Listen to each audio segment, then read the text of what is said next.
on it. No, you need to do some time. It's on my leg. Yeah, Put your hand on your back now. Put your hand behind your back. In New York City, this man, a professional mixed martial artist, came to the rescue. You okay? Yeah, thank you. They need to go in there and get the people. There's a couple other people. Yeah, you guys got this guy here. I gotta go. See you later. Listen, he hit other 60 people more. If you go around this whole block, you can. Yeah, he hit this guy, he hit him.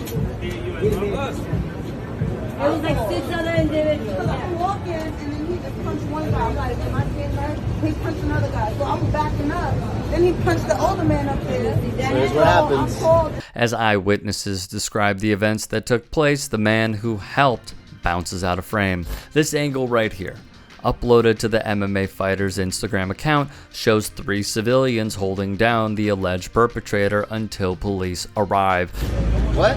They were walking into me. That's bullshit, bro. You still don't punch people in the face for no Walking reason. directly into Yeah, my, okay, bro. into my walk. The New York Post reports Ro Malabanan, who has a black belt in Brazilian Jiu-Jitsu and a yellow belt in Judo, was walking to his boxing instructor job when he saw Samuel Frazier sucker punch a construction worker. Other alleged victims of Frazier, 28, gathered as Malabanan pinned the accused perp to the sidewalk in front of the Converse flagship store on Broadway, according to third-party footage shared by the fighter.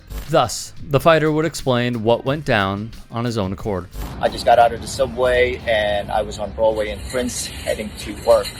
And 2 guys were walking towards me. A 3rd guy showed up out of nowhere and just sucker punches one of the guy and punches him in the side of the face.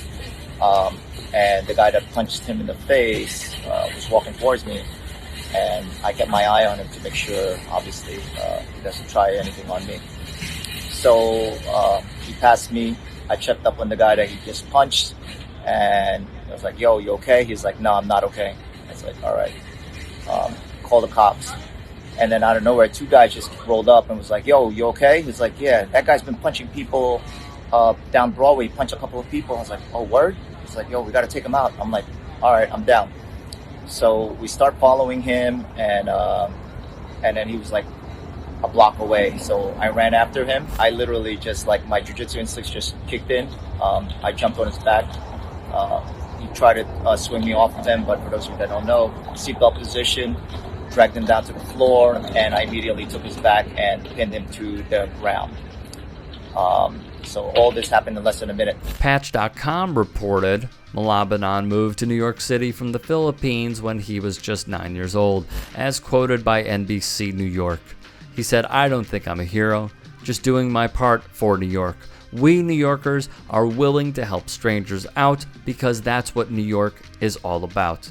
I'm just really grateful I was able to stop someone and put my martial arts to use. Being able to help people to do it in the real world is incredible. Following the incident, he posted on Instagram where he spoke about his experiences with harassment and called on New Yorkers to help each other when faced with a similar situation. As human beings, I believe we have to show empathy and compassion to others because we are all going through things, he said. And at the end of the day, we are just trying to do the best we can. According to the Post, his pro fighting career has been hampered by excessive concussions, as many pro fighters' careers have. However, he is still a trainer in mixed martial arts and boxing.